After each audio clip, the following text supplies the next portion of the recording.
my name is Palma Accardi, and we are at the Irish Pub in Atlantic City filming take 2 of Tidal Flooding Talk, and we're brought to you by the New Jersey Coastal Coalition. I'm meteorologist Dan Skeldon. Apologize for the camera error, so hopefully we are right side up for everybody. Now it's 7 p.m. or now it's 7:10 p.m. on Sunday. Appreciate you joining us, and if you were watching us when we were vertical, I guess, or sideways, hopefully you were listening in, not distracted by the camera snafu. And our guest this week is Margate City Solicitor Scott Abbott. Scott, thanks for being here. Welcome again. Welcome again. Welcome again. And once again, just a quick little something about yourself, your background, and what Margate City Solicitor does. Well, let me just say it's a pleasure being here. The Irish Pub is an old haunt of mine. I've been born and raised here in Atlantic City and on Absecon Island. I've been coming to the Irish Pub literally 50 years. I was an Atlantic City Lifeguard, Ventnor for a while. This is one of our places that we always come, and I still come here a lot. It's a great place here at St. James and almost the boardwalk. So anybody wants to come up, the beer's plenty cold too. So, but local guy, I'm a lawyer. I've been a lawyer now for 41 years. I went to Atlantic High, I went to Rutgers, went to Delaware Law School. I do a lot of zoning. I was very fortunate to be here when casino gambling first started. I was on the ground level of the riparian claims where the state of New Jersey has searched claims against properties. That's what got me into understanding about old maps and the history of the island and issues dealing with flooding ultimately. And then eventually I became a city solicitor of Ventnor 12 years. I've now been down in Margate for 8 years. So, well, it's nice to have you here as a first-time guest on Tidal Flooding Talk. If you got a question for Scott Abbott or a comment, feel free to post them in the comment section, and we will ask him. If you just want to listen in, we'd love to have you here. Listen live on Facebook, or of course you can always come down to the Irish Pub. And Tidal Flooding Talk always brought to you by the New Jersey Coastal Coalition. I think my first question would be about, Superstorm Sandy. You were the solicitor during the storm. I was there at Margate when Superstorm Sandy hit. So, what significant changes have you seen since Superstorm Sandy in Margate? Well, not only Margate, but up and down the coast now. All these towns that participate in the National Flood Insurance Program have been requested to implement stricter standards, higher elevations. We're what's called Region 2 with the federal flood mapping, and those maps have been amended. They become more detailed, more accurate. And nowadays, you're seeing a lot of the newer homes, the elevation's up. I know some people are distressed by that. They don't like to see the house across the street up higher, but that's the reality of life now. If you're going to build something new or do major renovations to a home, you now have to elevate it to get it up above. The whole idea, the theory behind that is it lessens flood damage. And it certainly does. The higher buildings don't get as harmed when floodwater rises up. Do you think, if let's say a Sandy or a similar storm hit today, I know Margate's learned a lot from Sandy, and every shore town is more ready for the next one. But is there an area where it still needs improvement in Margate or any shore town? What's the area you think is still lacking or still needs working on as far as storm preparation goes along the shore? Well, it's a very broad topic. There's a lot to it. I think one of the areas they need improvement on is helping people to recover. And when they finance or they give them grants where they can raise their homes and rebuild their home. See, under the law, if a home is more than 50% damaged, destroyed, its value, Palma would know this, she works in the construction department, they can't simply just repair it. Now it has to be raised above the flood elevation of whatever particular zone they're in. So that's one area where they should have handled how they handed out the money for this. And there was a lot of issues where they would give people who were desperate after the storm, and they give a large sum of money to fix their homes, but they would use the money for other reasons. You see a fair amount of that, maybe not so much as in Margate as perhaps Atlantic City and Ventnor, but I'm aware of it. I've represented these towns in different capacities. I'm still on the zoning board in Atlantic City where we deal with a lot of the cases that come in for people trying to raise their homes using grant monies. So that's one area. Okay. The other area is, and they're starting to really address this now, for instance, they're raising, finally, the Black Horse Pike that comes into Absecon Island. That road generally floods on a bad northeaster, and they really need to get it up higher. And now, it sounds like the government's committed to many millions of dollars going to take. So your escape routes need to be improved and elevated. And Margate ultimately only has 3, right? I mean, or 4 maybe. The expressway, the Black Horse Pike, the bridge, and the Margate Bridge, and then the Longport Bridge. Well, for your listeners, yeah, Margate's on an island, Absecon Island. We share it with Atlantic City, Ventnor, Margate, Longport. Right. And there's, let's see, there's Longport Bridge, Margate Bridge, which is a private road, Black Horse Pike, Expressway. And then I guess the White Horse Pike. And the White Horse Pike. So, I mean, so obviously every one of those routes that can be higher and can be open longer during storms is a vital, responsibility. Not of the town necessarily, but of the government. State to, and federal yes, right, for these highways that service all the towns. Like, for instance, I know for years they had the expressway up high, but then it would come into Atlantic City where it dipped and it was low, but they fixed that. I think that's all been elevated now, which is a great thing. Absolutely. Now, you've had to also amend many of your ordinances since Sandy. Could you tell us what is involved in either creating or amending a flood damage prevention ordinance? Well, yeah, like I mentioned, that I've been a city solicitor. I was Ventnor for a long time, 12 years, Margate 8. I was planning board solicitor in Atlantic City for about 20 years. What the state and what the federal government wanted us to do was to change the standards so that the higher elevations. So we've written these. What happens is the state sends you down a model ordinance, and then based upon the flood maps, which are being amended and constantly changing, we were able to change our ordinances to require higher elevations of homes. There's been a lot of controversy. Some people are very unhappy if they're trying to renovate their home and the city says to them you have to elevate it because of the extra expense. But for the most part, if you look at what's happening with the flood insurance program, the $40 billion deficit it has, this is absolutely the wave of the future.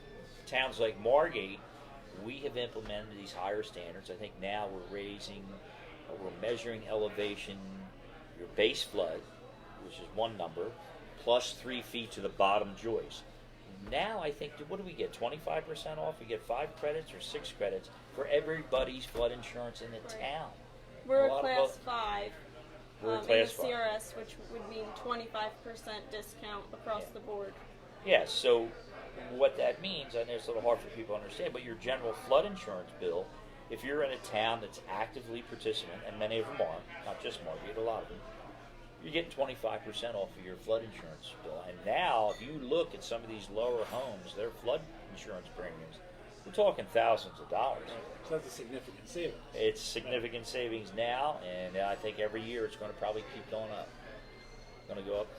You see, this national flood insurance covers everywhere. Now, the Midwest, they've had their flooding from rivers and rainstorms. We get it from the bad hurricanes and northeasters. But throughout the country, the program, it's deep in the red. And the higher buildings, if you're going to live anywhere where it floods, higher the better, because it really does prevent and limit the damage. Now, Margate made state and, I don't want to say national news, with dunes, right? Yeah, that's what Margate is famous or infamous for or whatnot. I want to give an update on that. Now, dunes were constructed.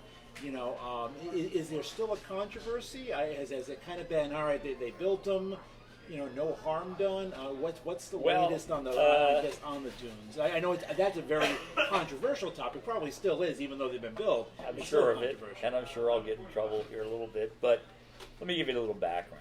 I was first the city solicitor in Ventnor, and at that time they came up with the Absecon Island Shore Protection Program. And the DEP officials came to Ventnor and said, look, we are going to implement a dunes program, and at that point it was voluntary. Atlantic City voluntarily participated. Ventnor was willing to do it, and for a very good reason. Ventnor has a boardwalk and still has that boardwalk. And Ventnor had lost that boardwalk 3 times. In fact, I had the, I guess, good fortune. I was a kid living in the Ventnor Motel with my mother and stepfather, where they were building a home, and I was there for the March storm, and I actually watched the Ventnor Pier and the Ventnor Boardwalk get destroyed by the March storm of 1962. I was in 5th grade. So with that, the state said, look, if you don't participate, don't expect the state to bail you out, rebuild your 2 miles of boardwalk with all the ramps and all that. Right. At that time, you're talking substantial, well above $20 million. So then there was a group that wanted to fight it, and they wanted to put it on a referendum, and it did go to referendum in Ventnor, and it won by just about 80% in favor. And so they built the sand dunes, and I believe that those sand dunes saved the Ventnor Boardwalk from the Hurricane Sandy damage. I truly believe Ventnor would have lost its boardwalk, and then really whether or not they would have been able to find the funding to rebuild that boardwalk, that's an open question. Okay. Margate's a different story. Margate lost just about all of its boardwalk in the 1944 hurricane. There was a very vocal group there that did not want the sand dunes. And truth be told, Margate has seawalls, as does Ventnor, but Margate has a series of seawalls. Anyhow, it went to referendum. And the referendum, and we are a democracy, the majority of the people voted no dunes. Right. But Governor Christie saw it otherwise, and he, by executive order, had ordered it. We went to court. We won the first round where the governor couldn't just order it. Right. He had to go through the condemnation process. But ultimately, the courts, both federal and state, ordered that the sand dunes, that the land be, easements be condemned or taken by the state, and they built the sand dune wall. Now, in the process of building the sand dune, the Army Corps, whoever, felt that it would be in the best interest of drainage to dig out the area between the base of the new sand dune and the existing seawalls. And they took out about 3 feet. They didn't really factor in the water table. And so we had massive amounts of flooding. Not flooding, it was on the beach where it was 2 or 3 foot of water. And then, of course, in the summertime with the warm weather, a little bit of bacteria, and boom, you've got a high, super contaminated bacteria count. And that was very controversial. And then they came up with this drainage system with the pipes. If you walk the Margate beaches today, we have these great big 48-inch pipes that drain everything from Atlantic Avenue to the seawalls and the bulkheads. And some people are very unhappy about that. I'm not going to tell you I'm happy about it either. I'm not, but it works. Right. And I mean, dunes are meant to be an oceanfront protection, and the back bays have, bulkheads that are supposed to be like try to prevent the water from coming in from the back bays. But the bulkheads are not solid. So you don't have a wall around Margate necessarily, but you kind of need both to combat. We changed the ordinance, and the newer bulkheads are up higher. They're at elevation 8. But it isn't just bulkheads. You're going to have pumping systems. Right. Look, 95% of the flood insurance claims were for properties on the bay side, not the ocean Right, side. that's where most of the water comes in, right. But I guess a lot of people don't understand this, but the beach block is the highest ground on these islands. Yeah. And then as you go back, and my background in riparian rights, I've been doing riparian claims for 40 years. I have all the old maps. Everything on the bay side has been filled in by dredging. It used to be all wetlands. So if you go lower end of Margate, Amherst Avenue, where Maynard's and Sophia's and Tomatoes and Steve and Cookies are, Amherst Avenue was bay back in the 1920s. They built a bulkhead, they filled it all in. All Ventnor Heights, all Chelsea Heights, Venice Park, much of West Atlantic City, Uptown Lakes, Brigantine, mostly wetlands that were filled in with dredging. It's unfortunate, Dan, that they didn't add a couple extra feet of that dredge material. Right. But they didn't, and that's just what we have to deal with. Low elevations on a lot of these barrier islands, which is the areas that flood. Now, a lot of your residents or the residents on these shore communities are aware of what parts of town flood more and where they shouldn't be driving. But what advice would you give to visitors that aren't really familiar with the town or the community? Well, here's one for you, and the local restaurants and bars will be happy about this. One of the biggest problems we have is on a flood tide, these guys get out there in their big trucks or Jeeps, and they drive through the water fast, and they throw a wake, and that wake is even higher than the flood water, and it does a lot of damages to our local business establishments. In fact, Margate, as a number of other towns, it isn't just Margate, we've passed ordinances and signage that you don't drive through the floodwaters and throw these wakes off. I guess our Coastal Coalition had some hand in that. I should tell you about this one. Right after Sandy, we got involved with the Coastal Coalition, which is involved with this program. Right. And one of the main reasons was we wanted to, in fact, it was the construction official inventor who first thought of the idea that we should be communicating with our sister resort and seashore towns. How are they handling power problems? How do you guys do it? So we met and we all started to meet, all of them, up and down, basically Cape May, Atlantic County, but then we even got Ocean and I think some Monmouth County, right? Didn't we, Tom? Yeah. And it was very helpful because we would see what solutions other towns proposed, whether it was building codes or flood elevations, or I think, I don't know who first had the no wake ordinance. I think somebody down south, maybe it was Sea Isle, I forget who. Great idea. So I know Margate has it now. Is that something that's enforced then? Is that something that police will enforce? Well, I'll tell you after the next storm. We'll see. I'm sure the restaurants will let me know. Because they're out there with their sandbags trying to keep that water from rolling in from the wakes thrown off by these guys driving around town to see the flooding. No, I lived in Ocean City. I had an old neighbor, and she was out there with a sign, no wakes, yelling at cars because a wake means a difference between water coming in your house and not in some instances. Exactly right. Because like you said, the floodwaters may not have reached the person's door, but when that big truck rolls through, it's going to push it right through. That's what happened. I think that's why Coastal Coalition, again, with the alarm system, you're starting to do in some of these towns where people are aware of it, and it's all education. It's, trying to teach people. I'm sure these guys driving the truck, they're not doing it. I would hope they're not doing it to purposely damage places. No, they just don't even think of it. People don't know or don't necessarily think they shouldn't drive through floodwaters because they don't know how deep it is, and many cars get stuck. And also, I think the higher the car, the more perceived you're invincibility. Okay. I can do anything I want. If you drive an SUV, you can plow right through this, and that's where most of the damage is done by cars. Usually voluntarily. Sometimes you can't do anything about it. Tide sneaks up and your car gets lost. But a car voluntarily drives. It should go slow. Right. And you don't want to throw that water up in your engine either. So. Right. Now, to throw it back a little further, you said you were a lifeguard growing up here in Atlantic City. Do you have any interesting? Well, I don't know if you want to send that out in the podcast. There is not a lifeguard in the world that doesn't have dozens of great stories. What could I give you one that's relevant to flooding? I'll tell you one. Well, I worked Kentucky Avenue, and I worked for a guy named Boomer Blair, a great big guy. He was a rowing champion, singles, and his expertise was shooting giant seas. And every once in a while we get a bad storm back. I'm talking the late 60s to 70s. And these seas were monstrous seas. And you remember Steel Pier, literally waves 25, 30 foot high, way out, a mile out. And I remember I was a kid, maybe I was 18 or 17. He said, "Come on, kid, I'm going to take you out." And we go out, and I'm thinking, and I'm scared. I can tell you, these are giant waves. When we get out, every lifeguard has these stories. And we go out way past the end of Steel Pier. I don't know if you remember Steel Pier, and they had the diving horse and the tank and all that. Well, Steel Pier became a very small little structure as we went out, bad storm. And we jumped on a wave, and we shot down this wave. How high up were we? Well, we could see the jitney driver shortchanging a passenger on Pacific Avenue. That's an old lifeguard legend. But we would shoot a sea and literally ride it all the way into the beach. And it was the old lifeguard boats, the wood boats. And I don't know that guys do that anymore now.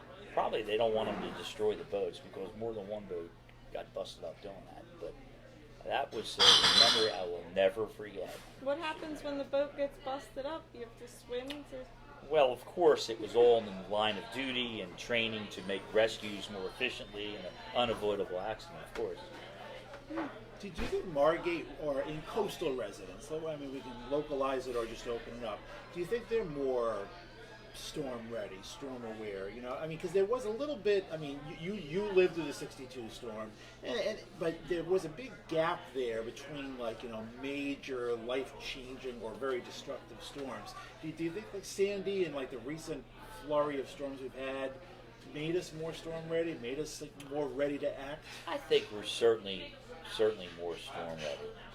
What's really amazing to me, and I've studied this and read about it, you go back to the 60s. What were they thinking when they built these homes at grade level in places like, well, not to pick on Ventnor, but Ventnor Heights or the lower end of Margate or wherever, where they're at grade. And so these homes are the first ones to get 3-4 foot of water out. What was the mindset? Now people are pretty sharp. Either they're paying flood insurance, they don't want to lose their car unless they want to lose their car, so they know to move that. Right. I know, for instance, Margate, we have Union Avenue School, used to be a playground there for the school.